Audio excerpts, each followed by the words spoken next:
साथियों नमस्कार, मैं दिनेश कुमार सिंह आज एक नए विषय के साथ आपके समक्ष उपस्थित हूं और वह विषय है खसरा खतौनी और नक्शा में जो त्रुटियां हो जाती हैं, भूल हो जाती हैं या समय समय पर जो परिवर्तन होते हैं उनको ठीक रखना। किस धारा में ठीक होगा, कैसे ठीक होगा, कौन ठीक करेगा, आज का यह विषय है कि अभिलेखों को, राजस्व अभिलेखों को ठीक रखा जाना और ठीक करना।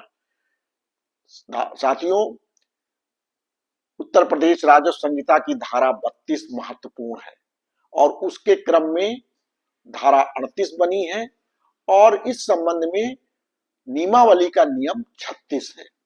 तो धारा 32, धारा 38 और नियम 36 पर आज चर्चा करेंगे। धारा 32 कहती है कि कलेक्टर के अधीन, कलेक्टर तो जिले का मालिक है, जिले में सब कुछ उसी के अधीन होता है, राजस्व विभाग। तो कलेक्टर के अधीन रहते हुए, उसके नियंत्रण में रहते हुए उप जिलाधिकारी, तहसीलदार या राजस्व निरीक्षक खसरा, खतौनी और नक्शा में समस्त परिवर्तनों को जो घटित हो, समस्त परिवर्तनों को जो घटित हो। नंबर 2, ऐसे अन्य समस्त व्यवहारों को जिनका किन्हीं अभिलिखित अधिकारों या हितों पर प्रभाव पड़े, अभिलिखित करेगा। पहला है समस्त परिवर्तनों को जो घटित हो उसको ठीक करेगा, अभिलिखित करेगा।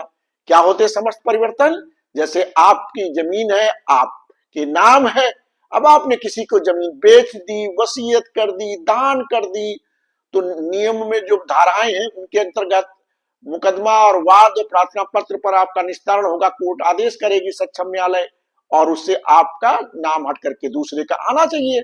ये परिवर्तन हो गया क्योंकि अब आपने बेच दी, दान कर दिए या वसीयत कर दी, तो आपकी मृत्यु के बाद वसीयत भी प्रभावी हो जाएगी आपके। तो अब जो परिवर्तन हुआ इन घटनाओं से, तो जिसका नाम आना, उसका नाम तो अभिलेखों में आना चाहिए। तो ये धारा कहती है उनका नाम धारा 32 में जो न्यायालय के आदेश से आदेश आएगा, उस आदेश को दर्ज करके ठीक किया जाएगा। इसी प्रकार समस्त संव्यवहारों को जिसका लिखित अधिकारों पर या हितों पर प्रभाव पड़ रहा हो।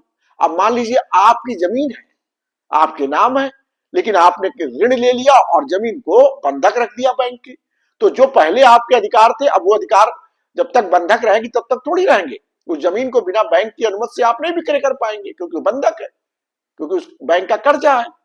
तो अभिलिखित अधिकार आपके प्रभावित हुए, आपके हित भी प्रभावित हुए।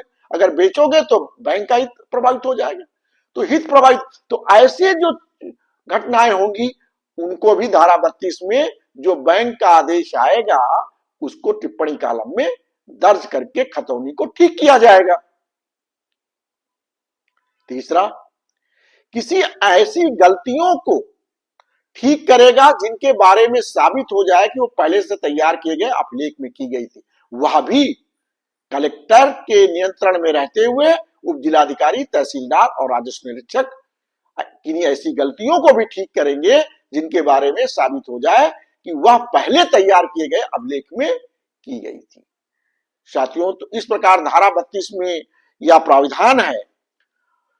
लेकिन इन सब के रहते हुए नक्शा में संशोधन करने के संबंध में कोई भी आदेश जो होगा वो केवल कलेक्टर के द्वारा ही किया जाएगा। इसका मतलब नक्शा संशोधन का आदेश केवल कलेक्टर ही कर सकता है।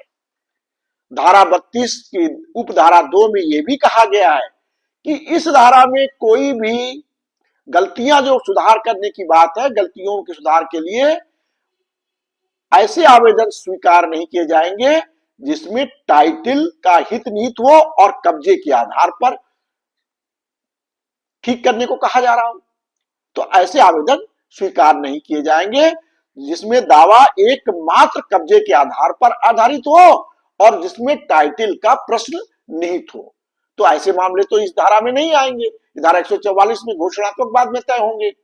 तो इसको एक्सक्लूड किया गया धारा 32(2) में, ऐसे दावों को जो कब्जे के आधार पर आधारित हो और जिसमें टाइटल का प्रश्न निहित हो, ऐसे दावे इसमें स्वीकार नहीं होंगे।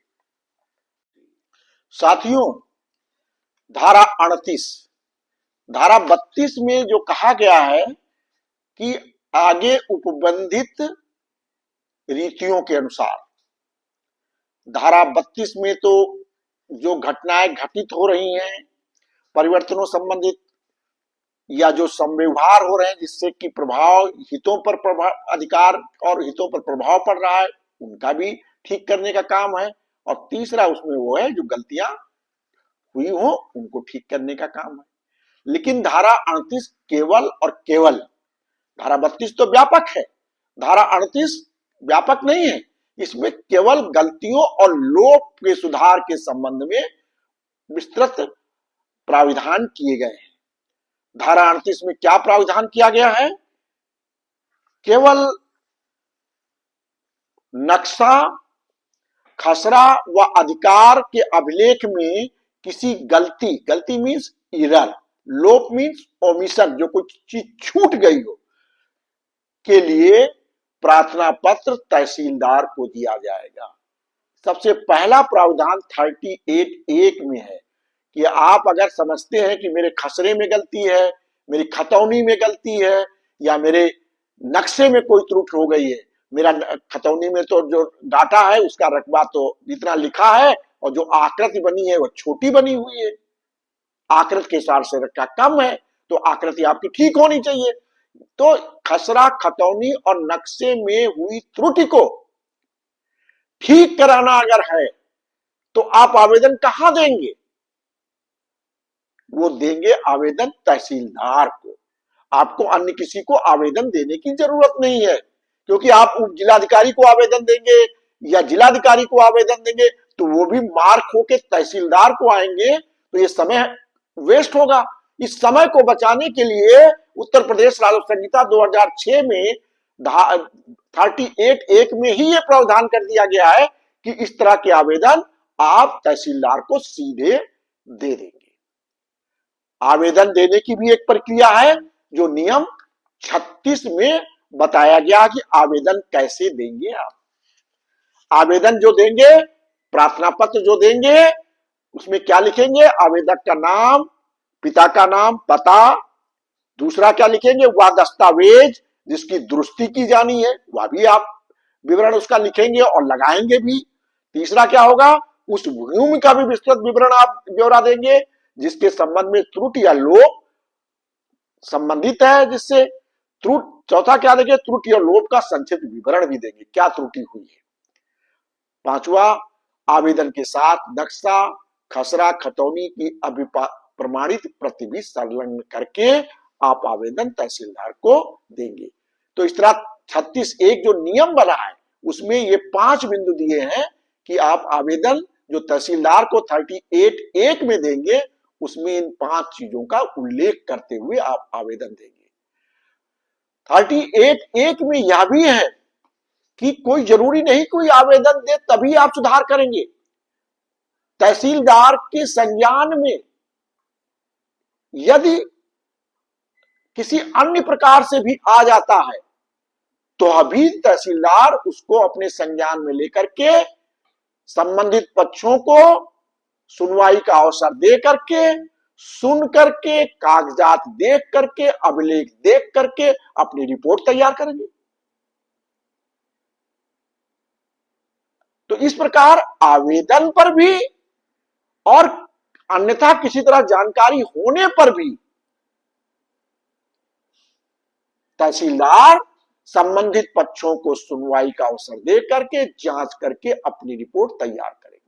कभी कभी क्या होता है, नियम में भी प्रावधान किया गया है कि लेखपाल, राजस्व निरीक्षक, नायब तहसीलदार कोई मौके पे जाता है सर्वेक्षण के लिए, स्थल सत्यापन के लिए या निरीक्षण के लिए, तो उसके संज्ञान में वहां पर मौके पर कोई त्रुटि, गलती आ जाती है जिसे ठीक करना है, आवश्यक है, तो वह भी रिपोर्ट तहसीलदार को दे देगा।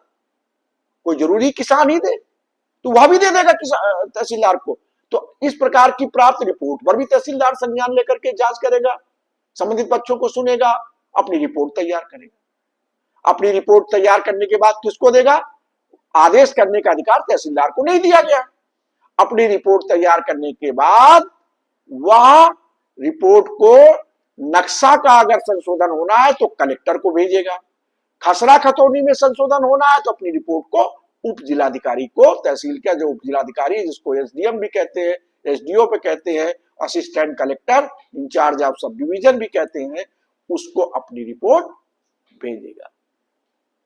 तो इस प्रकार आपको स्पष्ट हो गया कि आवेदन किसे देना है, आवेदन में क्या क्या बातें लिखी जानी है, तथा आवेदन पर प्राप्त होने पर या किसी अन्य प्रकार से जानकारी आने पर या लेखपाल, नायब तहसीलदार, राजस्व निरीक्षक के द्वारा स्थल निरीक्षण, नई खतौनी बनाने में, पड़ताल में, मौके पर भ्रमण पे या निरीक्षण के दौरान कोई ऐसी तथ्य संज्ञान में आता तो वो भी रिपोर्ट देगा। उसके आधार पर तहसीलदार को यह दायित्व दिया गया है कि वह संबंधित पक्षों को इन आवेदन या संज्ञान में आने पर या लेखपाल, राजस्व निरीक्षक, नायब तहसीलदार की रिपोर्ट इस विषय में प्राप्त होने पर संक्षिप्त जांच, संबंधित पक्षों को सुनवाई का अवसर देकर करके अपनी रिपोर्ट नक्शा के मामले में कलेक्टर को, खसरा खतौनी में संशोधन के मामले में उप जिलाधिकारी को प्रेषित करेंगे।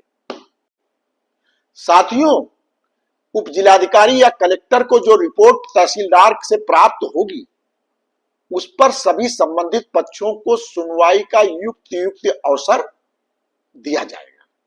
कलेक्टर द्वारा नक्शे के मामले में सुनवाई करते समय दिया जाएगा, उसकी आपत्तियां भी संबंधित पक्षों की ली जाएंगी, अभिलेख देखेंगे और सुनवाई करेंगे। इसी तरह उप जिलाधिकारी भी खसरा खतौनी में संशोधन अगर हो रहा है तो वह भी संबंधित पक्षों को आपत्ति दाखिल करने का अवसर देंगे, उनका पक्ष भी सुनेंगे, अभिलेख भी देखेंगे, सभी सबूतों पर विचार करेंगे, इसके बाद एक निर्णय और आदेश पारित करेंगे। इस प्रकार खसरा खतौनी में संशोधन के मामले में उप जिलाधिकारी के स्तर पर ही आदेश और निर्णय हो जाएगा और नक्शा के संशोधन के मामले में कलेक्टर के स्तर पर आदेश होगा। और ये जो आदेश होंगे इनसे जो भी पक्ष से क्षुब्ध होगा उसको यह अधिकार होगा कि वह आयुक्त के न्यायालय में अपील दायर कर दे, जो धारा 210 के अधीन ये अपील होगी। साथियों, समय सरकार ने इस पर बहुत जोर दिया है कि मुकदमे जल्दी निस्तारित हो और एक समय सीमा में निस्तारित हो, इसलिए इसमें भी समय सीमाएं दी गई हैं कि तहसीलदार को कहा गया है, अपेक्षा की गई है कि 30 दिन के अंदर अपनी जांच पूर्ण करके आवेदन के प्राप्ति की 30 दिन के अंदर अपनी रिपोर्ट को उप जिलाधिकारी या कलेक्टर जैसी स्थिति है उसके अनुसार प्रेषित करेगा 30 दिन के अंदर। आगे कहा गया है कि सारा आवेदन प्राप्त करने के 45 दिन के अंदर पूरे प्रकरण में निर्णय किया जाएगा। इसका मतलब कलेक्टर और उप जिलाधिकारी को मात्र 15 दिन मिलेंगे निर्णय करने के लिए। तो पूरा अगर 15 दिन के अंदर निस्तारित नहीं कर पाते हैं, मतलब आवेदन के प्राप्ति के 45 दिन के अंदर अगर प्रकरण निस्तारित नहीं हो पाता है तो संबंधित न्यायालय को कारण अभिलिखित करना पड़ेगा। साथियों, इसमें देखा गया है कि तहसीलदार के स्तर पर और उप जिलाधिकारी या कलेक्टर के स्तर पर भी काफी समय लगाया जाता है, जबकि ये समय नहीं लगाया जाना चाहिए क्योंकि सरसरी प्रक्रिया है। इस सरसरी प्रक्रिया में जो निर्णय है समय सीमा के अंदर करना चाहिए। कोशिश करनी चाहिए कि 30 दिन में तहसीलदार की रिपोर्ट आ जाएगी, 15 दिन में उसको कलेक्टर या उप जिलाधिकारी निर्णय कर दे। लेकिन जो निर्णय और आदेश करेंगे वह सेल्फ स्पीकिंग होना चाहिए, स्पीकिंग ऑर्डर होना चाहिए। कभी कभी देखा गया कि तहसीलदार की रिपोर्ट आई, उस पर उप जिलाधिकारी लिख देते यथा प्रस्तावित। यह आदेश इस धारा में 38 में दिए गए नियमों के विपरीत है। सुनवाई करके आदेश पारित करना पड़ेगा और सुनवाई करने के लिए आपको सभी संबंधित पक्षों को नोटिस देकर के उनका आपत्तियां भी मांगी जाएंगी और आपने किया नहीं, केवल तहसीलदार की रिपोर्ट पे ही लिख दिया यथा प्रस्तावित स्वीकृत, तो ये आदेश की परिभाषा में नहीं आएगा। ये उप जिलाधिकारियों के लिए मेरा संदेश भी है कि इसको भी देखेंगे कि ये नियम के अनुसार ही आदेश हो, स्पीकिंग ऑर्डर हो, जिससे कि बातें स्पष्ट हो सभी पक्षों को। साथियों, इसमें एक प्रावधान और किया गया है। कभी कभी नाम में खतौनी नहीं बनाते समय नाम छूट गया, गलत लिख गया, स्पेलिंग गलत हो गई, पिता का नाम गलत हो गया, छोटी छोटी जो त्रुटियां होती हैं उनके लिए ज्यादा भाग दौड़ ना करनी पड़े तो नियम में व्यवस्था कर दी गई है कि राजस्व निरीक्षक के स्तर पर खसरा और खतौनी में, यद्यपि पावर कलेक्टर को दी गई पूरे प्रावधान में, लेकिन एक प्रावधान ये भी कर दिया गया है कि अगर अविवादित त्रुटि है, गलती है, ओमिशन है, तो ऐसे मामलों में राजस्व निरीक्षक को भी अधिकारी का अधिकार दिया गया है कि वह अपने स्तर पर रिकॉर्ड को दुरुस्त कर देगा। मान लीजिए आपका रिकॉर्ड में पहले नाम श्यामलाल था, अब नई खतौनी बनाते समय लेखपाल ने जल्दी में गलती से श्यामलाल की बजाय श्याम ही लिख दिया, तो आपका नाम गलत हो गया। तो आप इस तरह की जो गलती हो गई, आप इसमें कुछ नहीं करना, कानून को अपना पुराना रिकॉर्ड देखेगा, उसमें अगर श्यामलाल था तो बात सही है उसकी, और ये त्रुटि है इसको ठीक करने का आदेश कर देगा। इसके लिए इतनी भागदौड़ की जरूरत ना पड़े। तो इसीलिए राजस्व निरीक्षक को ये भी अधिकार दे दिए गए हैं कि वह अविवादित जो त्रुटियां हैं, लोप हैं, उनके संबंध में गलतियों को दुरुस्त करने का आदेश कर देगा, और जो आदेश करेगा वो खतौनी पर खसरे में चढ़ जाएगा। साथियों, परेशान मत होइएगा। अगर कोई गलती या ओमिशन, त्रुटि या किसी प्रकार का आपको त्रुटि दिखाई दे तो आप इस वीडियो के आधार पर संबंधित वकील से संपर्क करके आप अपना आवेदन, जैसा मैंने बताया, तैयार करके तहसीलदार के यहाँ प्रस्तुत करके अपना पक्ष प्रस्तुत कर दीजिए, और 45 दिनों के अंदर यथा संभव उप जिलाधिकारी को या कलेक्टर को अपना आदेश पारित करना, और ठीक हो जाएगा अगर गलत है। और जैसा आदेश पारित करेंगे, मुझे आशा है कि मेरा ये वीडियो आप सबके लिए बहुत लाभकारी होगा। बहुत बहुत धन्यवाद। जो साथी मेरे चैनल को सब्सक्राइब कर चुके हैं उनके प्रति आभार। जिन्होंने सब्सक्राइब ना किया हो, फॉलो ना किया हो, तो वो सब्सक्राइब कर ले, फॉलो करें। अगर वीडियो अच्छा लगा हो तो उसको लाइक भी कर दे। बहुत बहुत धन्यवाद।